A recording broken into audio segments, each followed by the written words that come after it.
In this video, I'm sharing my secret to writing the perfect LinkedIn message that will get you a response and ultimately more clients.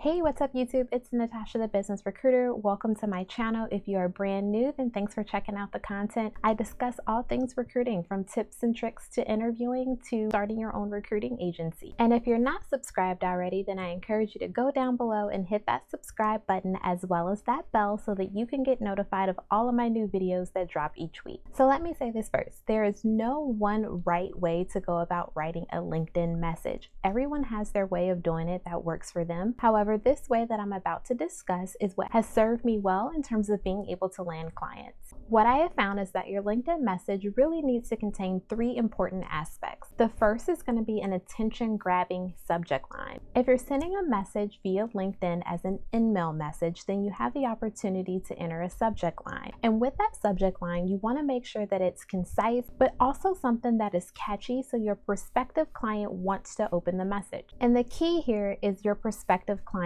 not you. That individual who you're reaching out to does not necessarily care about what it is that you want. They want to hear what it is that you can do for them. So keep that in mind as you're going through and coming up with a subject line for your LinkedIn message. An example of a great subject line could be, "The business recruiter is 2 weeks away from filling your marketing role." This is simple, yet tells your prospective client what it is that you can do for them. Second, you want to directly address that you can solve their problem. When it comes to business, your feelings rarely ever matter, especially when you're offering a service. That saying, "the customer is always right," in a sense applies to recruiting as well. Your customer or prospective client wants their requisitions to be filled. And if it's a prospective client who has had their requisitions open for some time, then they really want their requisitions to be filled. That is your prospective client's problem, and you want to directly address that you are in a position to be able to solve that problem for them. But how do you do that?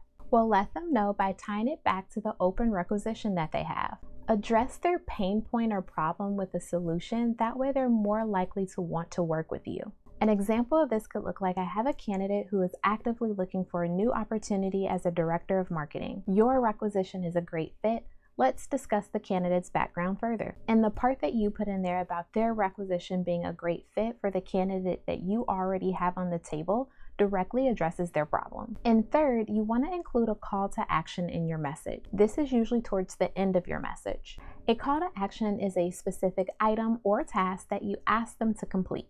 After they've gone through and read your message, you want to tell them what it is that they need to do next versus asking. If you ask, there's a higher likelihood that they won't respond or they potentially won't say yes. And I'm not saying that this has to be a strenuous task. You want this to be as simple, basic, and low time commitment as possible. So an example of this could be, I have a calendar block on Thursday, March 10th at 11:30 a.m. PST for us to meet. I am looking forward to us chatting. Let me know if this works for you. Now, it's important to note here, while you will put that block on your calendar, they don't have that block on their calendar. But you made it seem as though they did and that you already had a meeting scheduled. You basically took out the back and forth with trying to coordinate calendars. And essentially, this will do one of two things. It'll either prompt them to respond so that the time does work, or it'll prompt them to want to reschedule. Either way, you'll have a call set up with a potential client. And in that case, as soon as you have them on the phone, you're one step closer to being able to land them as an actual client.